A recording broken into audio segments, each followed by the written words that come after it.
Kanalıma hoş geldiniz. Bugün sizlere orkide bakımına dair çok önemli püf noktalardan bahsedeceğim.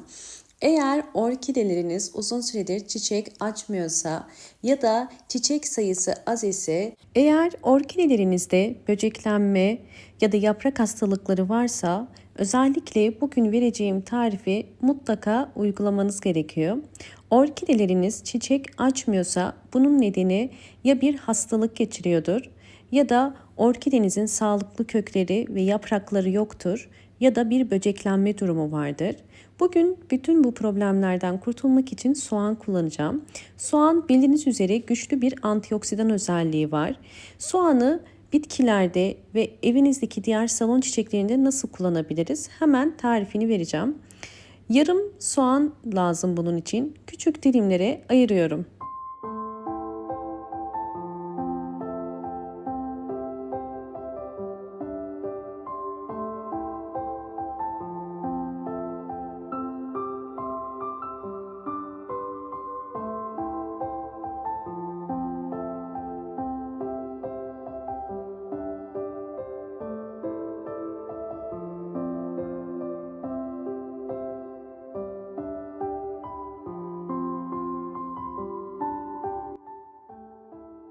İnce dilimlere ayırdım soğanı boş bir tabağın içerisine koyuyorum.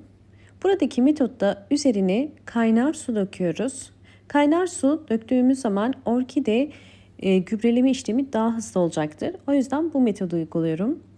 Bakın toplamda 400 mililitre kaynar su koydum. Yarım soğanın üzerine ve şimdi bunu soğuması için serin bir yerde bekleteceğim. Soğuduktan sonra bunu çiçeklerimiz için kullanacağız.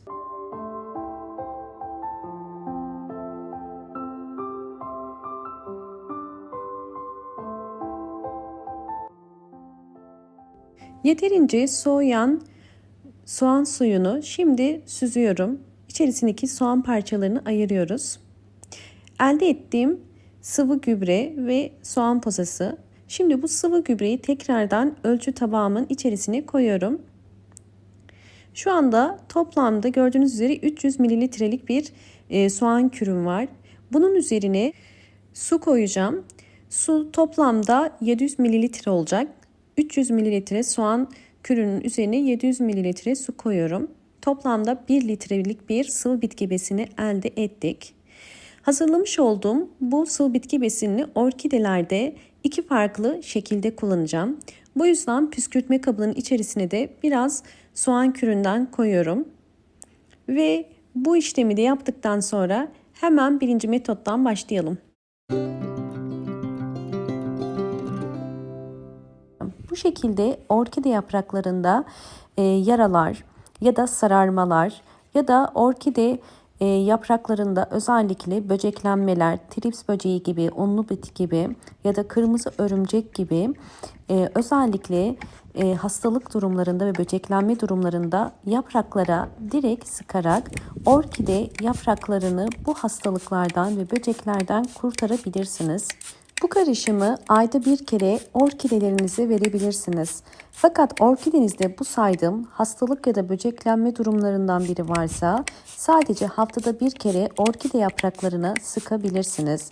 Sadece orkide yapraklarına değil, özellikle orkidenin güçlü ve sağlıklı kökler çıkarması için bakın köklerine de bu karışımı aynı şekilde sıkabilirsiniz.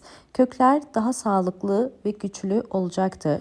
Bu karışımı sıktıktan sonra mutlaka bol hava alan bir yerde birkaç saat bekletmeniz gerekiyor. Silmiyoruz, kurutmaya bırakıyoruz. Sizlerle orkidelerimin gelişimini de paylaşacağım.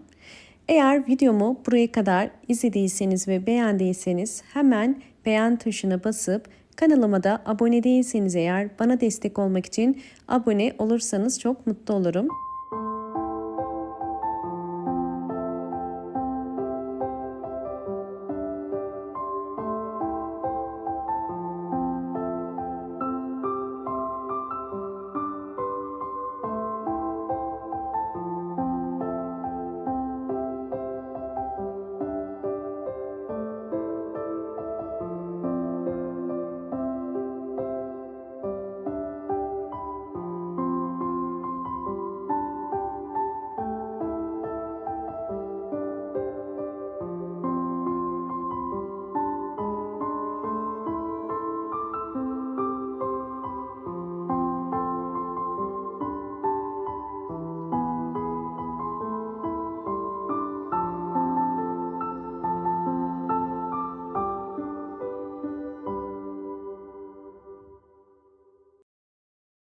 Şimdi ikinci metoda geçiyoruz. İkinci metotta da orkidelerinize sıvı bitki besini olarak bu gübreyi vereceğiz.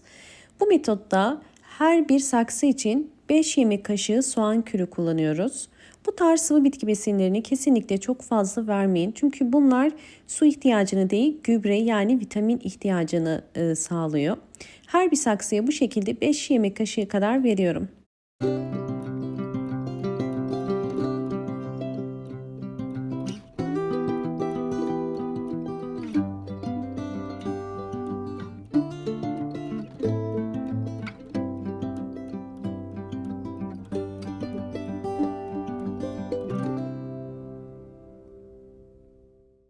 Evet, gördüğünüz üzere orkidemin şu anda kökleri çok sağlıklı.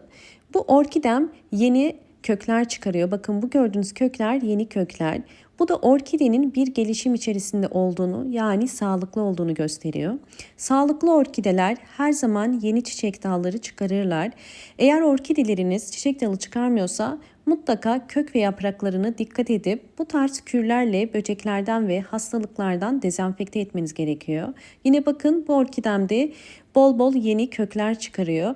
Bunu saksı içerisindeki beyaz ya da yeşil ya da kırmızı renklerinden anlayabilirsiniz. Köklerin çıkması demek aktif olduğunu ve orkidenizin bol bol çiçek dalı çıkaracağını gösteriyor. Sizlerle sonuçları da paylaşıyorum. Eğer videomu buraya kadar izlediyseniz ve beğendiyseniz hemen beğen tuşuna basıp kanalıma da abone değilseniz eğer bana destek olmak için abone olabilirsiniz. Ve bu videolarımı sevdiklerinizle paylaşabilirsiniz.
Evet, sizlerle orkidemin gelişimlerini de paylaşıyorum.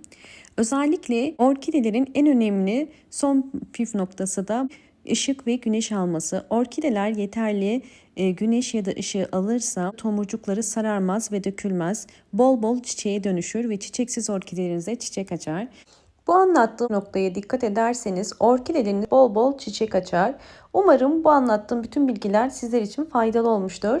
Videomu buraya kadar izlediyseniz ve beğendiyseniz hemen beğen tuşuna basıp kanalıma da abone değilseniz eğer bana destek olmak için abone olabilirsiniz. Bol bol yorumlar yapıp yorumlar kısmında da sorularınız varsa sorabilirsiniz. Hoşça kalın, sağlıkla kalın.